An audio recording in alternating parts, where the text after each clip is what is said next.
जय हिंद दोस्तों। Awadh study centre Mahbubganj में बहुत बहुत स्वागत है दोस्तों।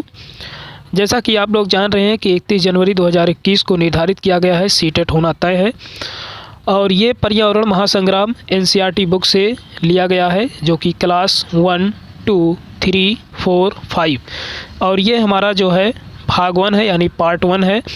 और सारा जो एनसीईआरटी का जो निचोड़ है हम वहीं से इस कॉन्टेक्ट को लिए हैं, उस फैक्ट को लिए हैं। तो आइए हम लोग शुरू करते हैं सीटेट 2021 पर्यावरण महासंग्राम का पहला भाग। तो सबसे पहले हम लोग देखेंगे हाथी से संबंधित ये सारे फैक्ट जो कि एनसीईआरटी बुक से लिए गए हैं दोस्तों। और ये सारे फैक्ट जो हम बताने जा रहे हैं दोस्तों, इसमें आप प्रीवियस ईयर के चाहे क्वेश्चन पेपर उठा करके देख लीजिए पर्यावरण का, या फिर 2011 से लेकर के 2019 के मध्य जितने भी जो है क्वेश्चन हुए हैं उन क्वेश्चनों को उठा करके आप देखेंगे तो यहाँ से जो भी प्रश्न पूछे गए हैं वो यहीं से जो है एनसीईआरटी बुक से लिए गए हैं। तो आइए हम लोग शुरू करते हैं। हाथी से संबंधित सभी सारे फैक्टों को देखेंगे।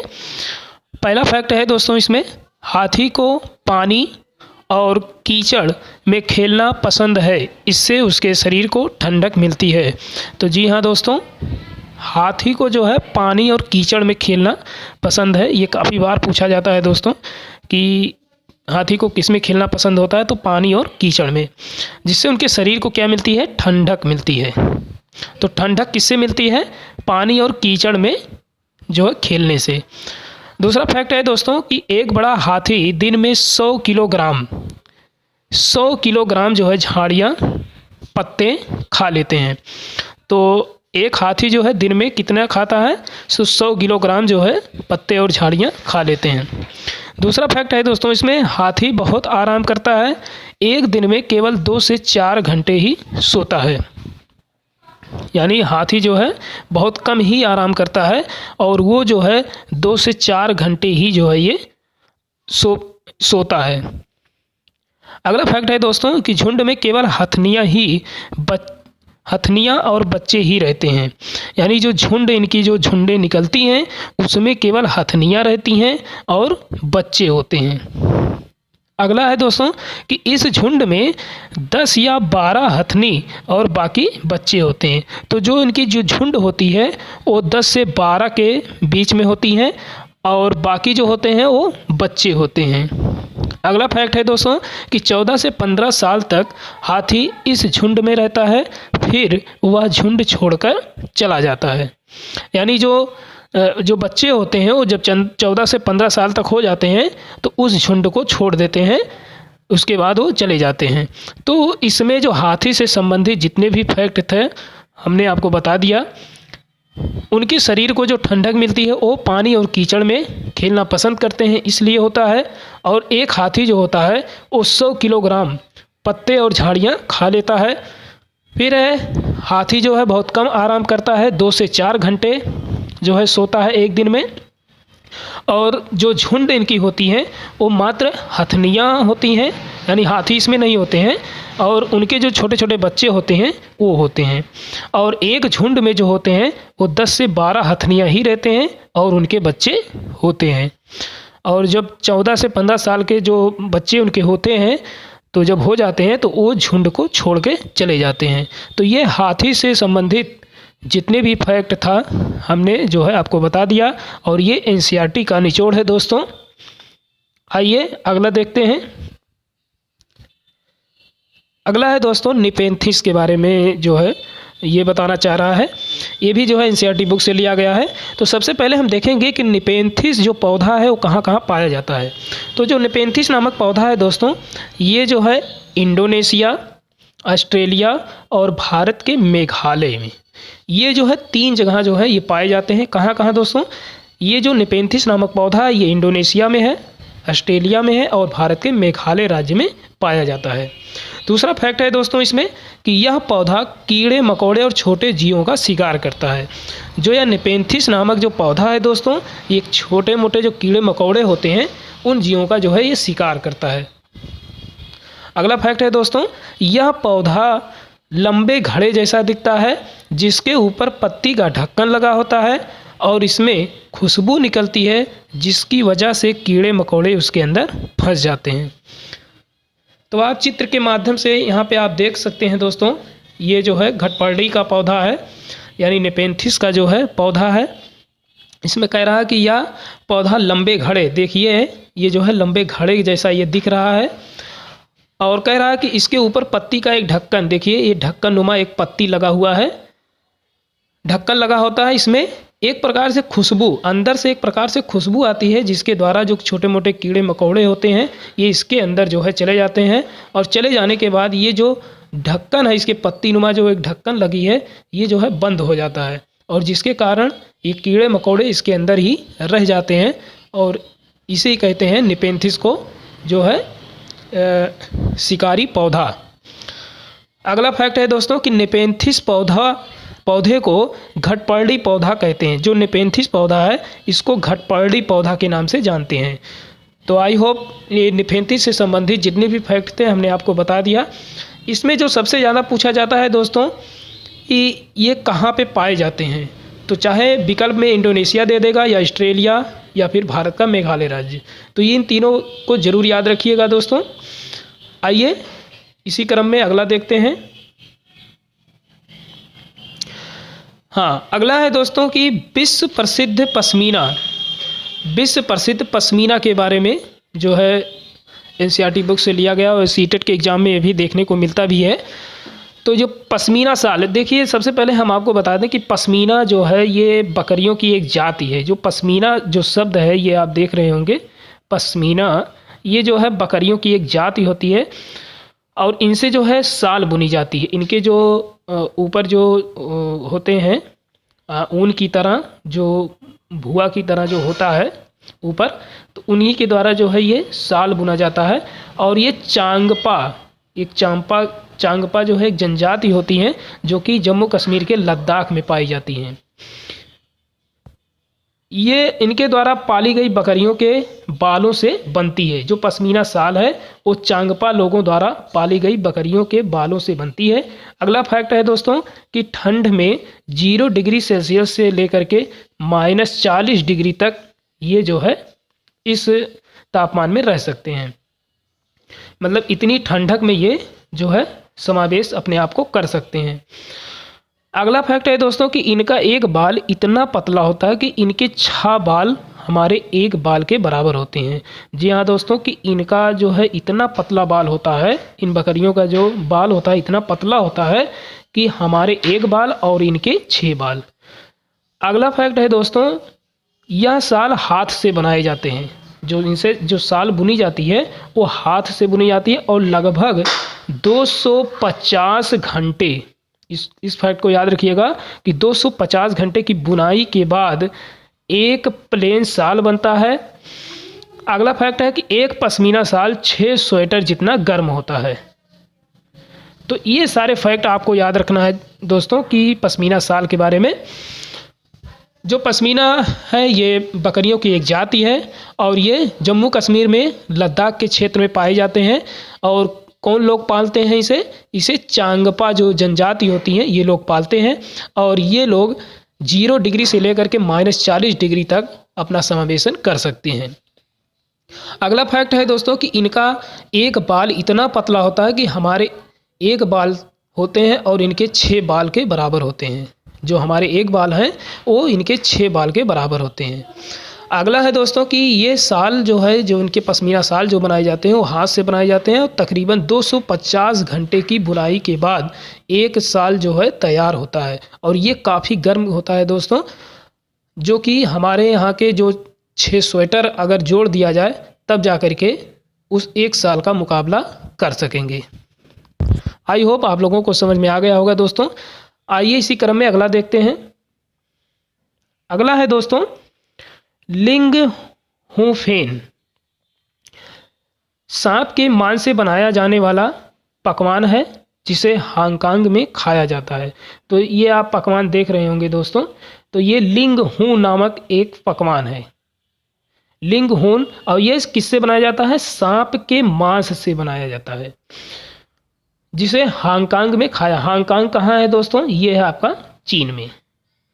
चीन में है हांगकांग, वहाँ के लोग जो है सांप के मांस से बने हुए लिंग हूँ फेन नामक भोज्य पदार्थ खाते हैं। तो आई होप ये भी जो है आप लोगों को समझ में आ गया होगा। आइए अगला देखते हैं।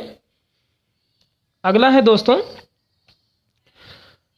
कि उल्लू के बारे में ये बताना चाह रहा है कि उल्लू अपनी गर्दन पीछे तक घुमा सकता है। उल्लू जो है अपनी गर्दन ये पीछे तक घुमा सकता है। अगला है मैना के बारे में देखिए, झटके से अपनी गर्दन आगे पीछे करती है। तो पिछली बार प्रीवियस ईयर में भी जो है ये क्वेश्चन आया भी था पर्यावरण में कि झटके से कौन सा पक्षी है जो अपनी गर्दन को पीछे कर सकता है। तो ये आपका है मैना। और उल्लू जो है ये पीछे तक जो है अपना जो है सिर अपनी यानी गर्दन को घुमा सकता है। तो दोनों फैक्ट को आप लोग याद रखिएगा। अगला है इसी क्रम में चील, बाज और गिद्ध के बारे में। तो चील, बाज और गिद्ध के बारे में आइए हम लोग देख लेते हैं। पहला फैक्ट है कि चील, बाज और गिद्ध हमसे 4 गुना अधिक दूर तक देख पाते हैं। तो जो चील हैं, बाज हैं, गिद्ध हैं, ये हमसे जो है कितने गुने तक देख पाते हैं? तो 4 गुने तक। ये फैक्ट जरूर याद रखिएगा दोस्तों, ये काफ़ी बार पूछा भी गया है और आगे भी पूछे जाने की संभावना बनती है। अगला फैक्ट है दोस्तों कि चील की पूंछ खांचे वाली होती है। तो चील की पूंछ कैसी होती है? तो खांचे वाली होती है। अगला फैक्ट है दोस्तों कि गिद्ध मरे हुए जानवरों को खाकर जगह साफ कर देता है और आकाश में ऊंचाई पर उड़ता है। तो आकाश में ऊंचाई पर कौन उड़ता है? तो गिद्ध उड़ता है।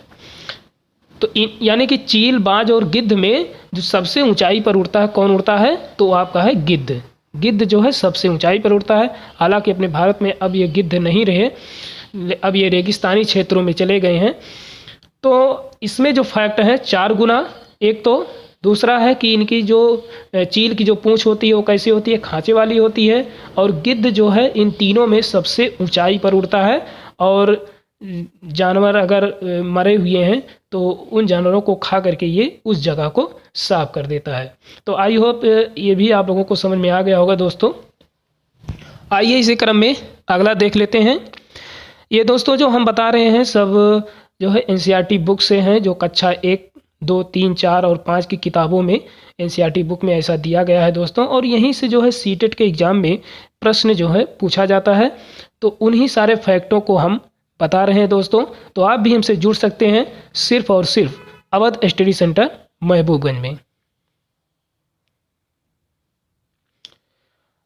अगला है दोस्तों कौवा के बारे में जो है कुछ चीज़ें हैं इसमें, आइए हम लोग इसको भी देख लेते हैं। कौवे से संबंधित भी सीटेट में जो है प्रश्न देखने को मिलता है। कह रहा है कि पहला फैक्ट है इसमें, कौवे के घोंसले में लोहे के तार, पहला ही देखिए इसमें लोहे के तार और लकड़ी की टहनियाँ जैसी चीज़ें भी होती हैं। तो कौवे के जो घोंसले होते हैं उनमें लोहे के तार पाए जाते हैं और लकड़ी की टहनी। तो आपसे पूछ सकता है कि कौन सा ऐसा पक्षी है जिसके घोंसले में लोहे के तार पाए जाते हैं। अगला फैक्ट है दोस्तों, कौवा पेड़ की ऊंची डाल पर, जो कौवा होता है वो जो है ऊंची डाल पर अपना घोंसला बनाता है। देखिए अभी जो है अभी हमने आपको बताया कि गिद्ध जो है सबसे ऊंचाई पर उड़ता है, लेकिन यहाँ पे देखिए जो अपना घोंसला बनाता है सबसे ऊंचाई पर वो आपका है कौवा। तो कौवा जो है सबसे ऊंचाई पर अपना घोंसला बनाता है। अगला फैक्ट है दोस्तों, कोयल अपना घोंसला नहीं बनाती है। जो कोयल है ये अपना घोंसला नहीं बनाती है, वो कौवे के घोंसले में अपने अंडे देती है। तो कोयल ही एक ऐसी पक्षी है जो कि अपना घोंसला नहीं बनाती है दोस्तों, ये कौवे के घोंसले में ही अपने अंडे देती है। अगला फैक्ट है दोस्तों कि कौवा अपने अंडों के साथ कोयल के अंडे को भी सेता है। तो कौवा जो है एक ऐसा पक्षी है जो कोयल के अंडों को भी सेता है। तो आई होप कौवा से संबंधित जो भी प्रश्न है हमने आपको बता दिया। आइए अब इसी क्रम में अगला देखते हैं। अगला है दोस्तों रेगिस्तानी ओक के बारे में ये बताना चाह रहा है। तो देखिए ये सारे फैक्ट जो हमने लिए हैं सब एनसीईआरटी बुक से लिए गए हैं दोस्तों। इसमें रेगिस्तानी ओक के बारे में ये है, देखिए क्या क्या इसमें दिया गया है। रेगिस्तानी ओक सबसे पहले ये जान लीजिए कि कहाँ पे पाया जाता है। पहला फैक्ट है, ऑस्ट्रेलिया में रेगिस्तानी ओक पेड़ पाया जाता है जिसकी ऊंचाई 11 फीट से लेकर के 12 फीट तक होती है और इसकी पत्तियां जो है बहुत कम होती हैं। तो कहाँ पाया जाता है रेगिस्तानी ओक? तो ये पाया जाता है दोस्तों ऑस्ट्रेलिया में। अगला है, इसकी जड़ें ज़मीन के अंदर 250 से लेकर के 300 फीट तक जाती हैं जब तक पानी तक न पहुंच जाएं। इसकी जो जड़ें होती हैं ज़मीन के अंदर इतनी गहराई तक जाती हैं कि जब तक इसकी जड़ें पानी तक न पहुंच जाएं तब तक ये जो है वो जड़ें जाया करती हैं और लगभग जो है ये 250 से लेकर के यानी 250 से लेकर के 300 फीट तक ये जाती हैं। अगला फैक्ट है, यह पानी पेड़ के तने में जमा होता रहता है। जो पानी होता है वो पेड़ के तने में जमा होता रहता है। जब कभी इस इलाके में पानी नहीं होता है या पानी की कमी पड़ जाती है तो वहाँ के लोग इसके तने के अंदर पतला पाइप डाल करके पानी निकाल लेते हैं। तो आपसे पूछ सकता है दोस्तों कि जो है कहाँ के लोग जो है पतला पाइप जो है डाल करके पानी निकालते हैं? तो जो है ऑस्ट्रेलिया के लोग। और किस पौधे से? तो रेगिस्तानी ओक से। आइए अब अगला देख लेते हैं दोस्तों। अगला है, कुछ सब्जियों के बारे में कुछ बताना चाह रहा है। आइए इसके बारे में जान लेते हैं। सब्जियों के बारे में देख लीजिए। पहला फैक्ट है कि हरी मिर्च, टमाटर, आलू, ये जो है तीनों यानी हरी मिर्च, टमाटर और आलू, ये तीनों जो है साउथ अमेरिका यानी दक्षिणी अमेरिका से लाया गया था। अगला है दोस्तों, अगला फैक्ट कि गोभी और मटर ये जो है यूरोप से लाए गए थे। अगला है दोस्तों, कॉफ़ी, बीन्स और भिंडी, ये जो है दोस्तों अफ्रीका से लाए गए थे। अगला है सोयाबीन जो है चीन से लाए गए थे। तो ये जो फैक्ट है दोस्तों कि सब्जियों से संबंधित पूछ लेता है कि कौन कहाँ से लाए गए थे। अगला है, भारत अर्जेंटीना के विपरीत देशांतर पर है, इसलिए भारत के लोग अर्जेंटीना के लोग के सापेक्ष उल्टे हैं। तो ये भी जो है फैक्ट कभी कभी पूछ लेता है कि भारत के जो है विपरीत में कौन सा देश है? तो ये है अर्जेंटीना पड़ता है और इसलिए भारत के लोग अर्जेंटीना के लोग के सापेक्ष क्या है? उल्टे होते हैं यानी उल्टे में पड़ते हैं। तो आई होप ये भी आप लोगों को समझ में आ गया होगा दोस्तों। आइए इसी क्रम में आगे बढ़ते हैं। आगे है दोस्तों कि चमकता सितारा एक स्टार हैं जिन्हें हम चमकता सितारा कहते हैं और इनका नाम है सूर्यमणि। इनके बारे में जो है थोड़ा सा जान लेते हैं। यहाँ से भी जो है फैक्ट बन जाते हैं, सीटेट के एग्जाम में प्रश्न देखने को मिलता भी है। सूर्यमणि एक चमकता सितारा है। चमकते सितारे उन साधारण लड़कियों के असाधारण कहानियाँ हैं जिन्हें स्कूल जाना अपनी जिंदगी बदल दी। अगला है, सूर्यमणि चाहती थी कि लोग त्योहारों पर अपने गीत गानों को गाएं, उन्हें भूले ना और अपने पहनावे को चाव से पहने। तो ये सारे फैक्ट हैं दोस्तों, थोड़ा सा इसको आप देख लीजिएगा अपने हिसाब से। इसी क्रम में है फिर आगे इन्हीं से संबंधित, सूर्यमणि चाहती थी कि लोग, हाँ ये तो हो गया। अगला फैक्ट है कि जड़ी बूटियों की समझ और बांस की चीज़ें बनाने की कला बच्चे भी सीखें। तो इनका जो है मानना था कि जो जड़ी बूटियों की समझ होनी चाहिए और बांस की चीज़ें जो है ये कला के माध्यम से बच्चे सीखें। अगला फैक्ट है दोस्तों कि सूर्यमणि 21 साल की थी जब उसने 20वीं दीदी और कई लोगों की मदद से एक केंद्र खोला। उसने उस जगह का नाम तोरांग रखा, यानी जहाँ पे वो केंद्र उन्होंने खोला था अपना, उसका नाम तोरांग रखा और कुटुक भाषा में इसका मतलब जंगल होता है दोस्तों। तो ये सारे फैक्ट जो है आप लोग याद रखिएगा, यहाँ से जो है सीटेट के एग्ज़ाम में प्रश्न देखने को मिलता भी है। आप जितने भी प्रीवियस ईयर हों या फिर 2011 से लेकर के 2019 के मध्य जितने भी पेपर हुए हैं सीटेट का पर्यावरण का, आप क्वेश्चन उठा करके देख लीजिए, यहाँ से क्वेश्चन जो है आपको मिल जाएंगे। तो हम उसी फैक्ट को बता रहे हैं दोस्तों, ये एनसीईआरटी का एकदम पूरा निचोड़ बता रहे हैं जो फैक्ट जो है पूछे गए हैं। आइए इसी क्रम में अगला देख लेते हैं। अगला है इसी क्रम में दोस्तों गोलकुंडा फोर्ट। फोर्ट मीन्स होता है दोस्तों किला, यानी गोलकुंडा किला के बारे में ये बताना चाह रहा है। पहला फैक्ट है कि गोलकुंडा किला हैदराबाद में है, यानी गोलकुंडा जो फोर्ट है ये कहाँ पे है, हैदराबाद में है। तो पहला ही फैक्ट जो है इम्पॉर्टेंट है दोस्तों। दूसरा है दीवार का भाग एक गोलाकार शेप में है जिसे बेंसज या बुर्ज कहते हैं। गोलकुंडा की बाहरी दीवारों पर ऐसे 87 बुर्ज हैं। तो कितने बुर्ज हैं दोस्तों, तो 87 बुर्ज हैं। अगला है दोस्तों कि कुतुब शाही सुल्तानों ने गोलकुंडा में 1518 से लेकर के 1687 तक शासन किया। तो किन सुल्तानों ने किया था, तो दोस्तों तो ये है कुतुब शाही सुल्तानों ने। और कितने से कितने, 1518 से लेकर के 1687 तक। अगला फैक्ट है दोस्तों कि उस समय कांस्य की बंदूकें बनती थी। कांस्य का मतलब होता है दोस्तों जिसमें टिन प्लस तांबा, यानी टिन और तांबे को मिला करके जो है कांसा तैयार किया जाता था। और उस समय वो जो धातु होती थी वो बहुत ही मजबूत होती थी और उसी से ये बंदूक बनते थे गोलकुंडे के किले में। आई होप ये भी समझ में आ गया होगा दोस्तों। आइए हम लोग आगे बढ़ते हैं। आगे है दोस्तों एनीमिया रोग से संबंधित जो है इसमें फैक्ट दे रहा है। पहला फैक्ट है दोस्तों कि एनीमिया हीमोग्लोबिन या आयरन की कमी के कारण होता है। जो एनीमिया रोग होता है दोस्तों ये किसकी कमी के कारण होता है, हीमोग्लोबिन या आयरन। तो देखिए हीमोग्लोबिन जो है ये हिंदी शब्द है और जो आयरन शब्द है ये इंग्लिश शब्द है। तो एनीमिया जो रोग होता है ये हीमोग्लोबिन या आयरन की कमी के कारण होता है। पहला फैक्ट है दोस्तों। दूसरा फैक्ट है इसमें कि यह शारीरिक और मानसिक रूप से प्रभावित करता है। जिसके जो है एनीमिया हो जाता है वो शारीरिक और मानसिक रूप से वो प्रभावित हो जाता है। अगला है इसी क्रम में, इससे बच्चे ठीक से पढ़ते नहीं हैं, इनका एनर्जी लेवल लो हो जाता है। यानी उनका जो एनर्जी होता है, इनकी जो ताकत होती है वो लो हो जाती है, यानी आलस्यपन आ जाता है और पढ़ाई में ध्यान नहीं रह पाता है।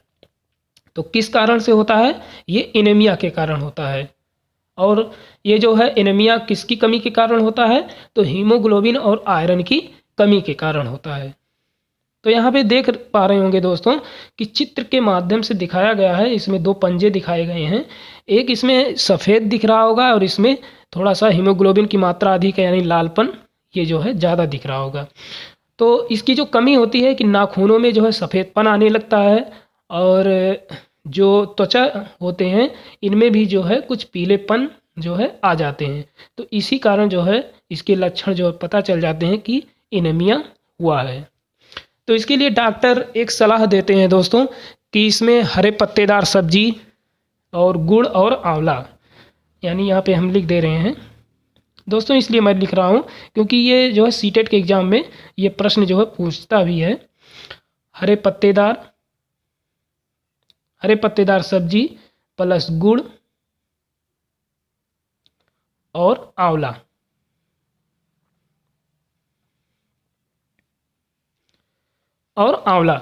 तो इसमें डॉक्टर ये सलाह देते हैं कि हरे पत्तेदार सब्जी खाइए, गुड़ खाइए और आंवला खाइए। तो इसलिए मैं इसको दे रहा हूँ दोस्तों क्योंकि सीटेट के एग्ज़ाम में पूछा था कि एक जो है व्यक्ति हैं उसके जो है एनीमिया रोग हो गया है तो उसे खाने के लिए दिया जाएगा। तो इसमें ऑप्शन में ऐसे था कि हरे पत्तेदार सब्जी, गुड़, आंवला। तो इस प्रकार से तो सीटेट के एग्ज़ाम में इस तरह से प्रश्न देखने को मिलता भी है दोस्तों।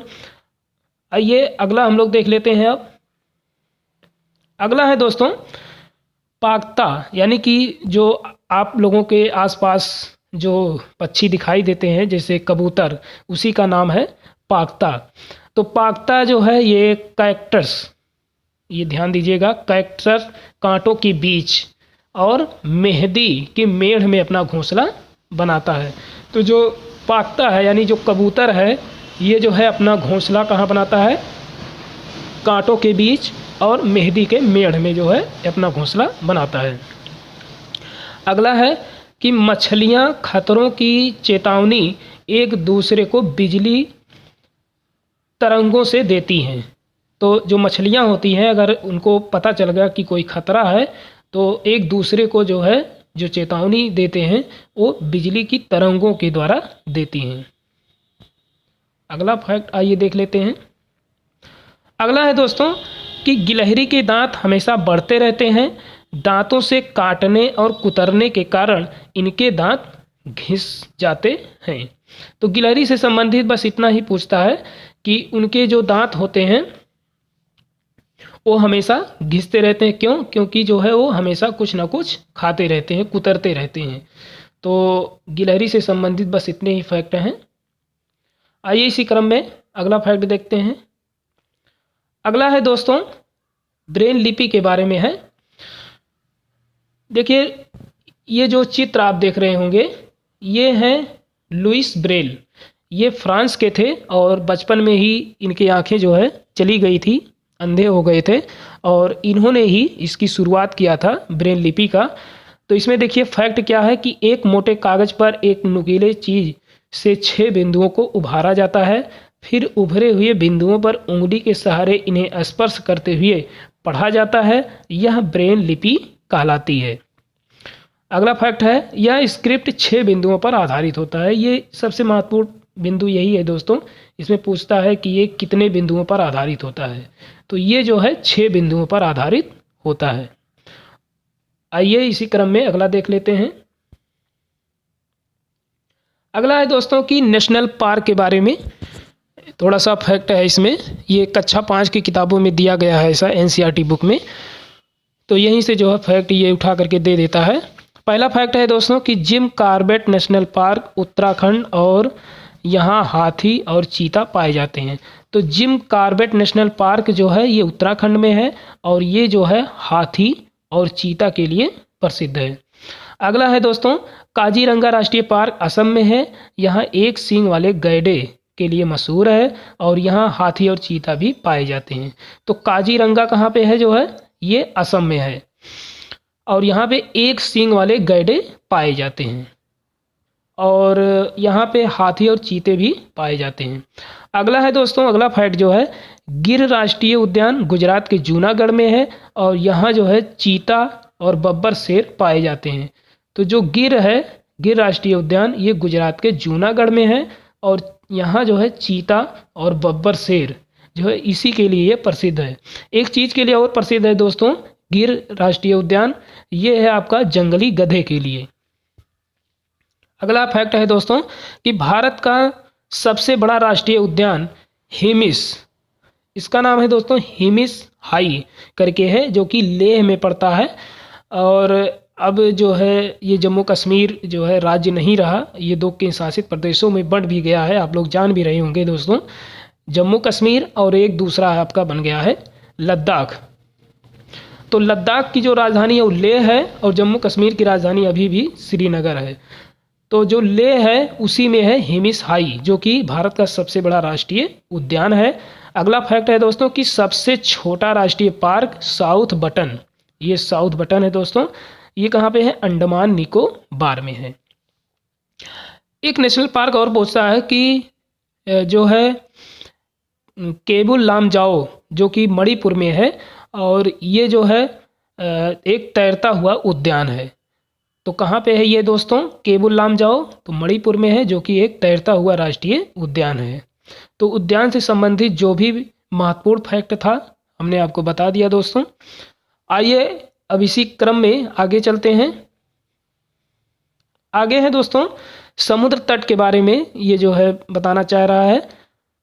भारत का पश्चिमी समुद्र तट अरब सागर के रूप में जाना जाता है जिसके किनारे महाराष्ट्र, गुजरात, कर्नाटक, केरल तथा गोवा राज्य स्थित हैं। फिर है अगला फैक्ट भारत का पूर्वी तट बंगाल की खाड़ी के रूप में जाना जाता है जिसके किनारे पश्चिमी बंगाल, आंध्र प्रदेश, तमिलनाडु और उड़ीसा राज्य स्थित हैं। तो देखिए 5 राज्य जो है अरब सागर से टच होते हैं और 4 राज्य जो है आपके बंगाल की खाड़ी से टच होते हैं। यानी कुल मिलाकर के अगर हम देखें तो आपके जो 9 स्टेट है यानी कि 9 जो राज्य हैं वो सागर से जो है टच होते हैं। तो ये भी फैक्ट पूछ सकता है कि भारत के कितने ऐसे स्टेट हैं, कितने ऐसे राज्य हैं जो कि समुद्री सीमा से लगते हैं। तो आपके 9 राज्य हैं। 5 राज्य आपके अरब सागर से लगते हैं यानी पश्चिम में, और पूरब में बंगाल की खाड़ी की तरफ से आपके 4 स्टेट हैं यानी 4 राज्य हैं। कौन कौन? ये आपके आंध्र प्रदेश हैं, तमिलनाडु, उड़ीसा और पश्चिमी बंगाल। आई होप ये भी आप लोगों को। अब अगले भाग में जो है हम आपको जो कंटेक्ट है, जो फैक्ट हैं दोस्तों एनसीईआरटी बुक से संबंधित, हम अगले जो है दूसरे वीडियो में अपलोड कर देंगे दोस्तों। तो तब तक के लिए हमें अनुमति दीजिए। बहुत बहुत धन्यवाद और आप लोग देखते रहिए अवध स्टडी सेंटर महबूबगंज।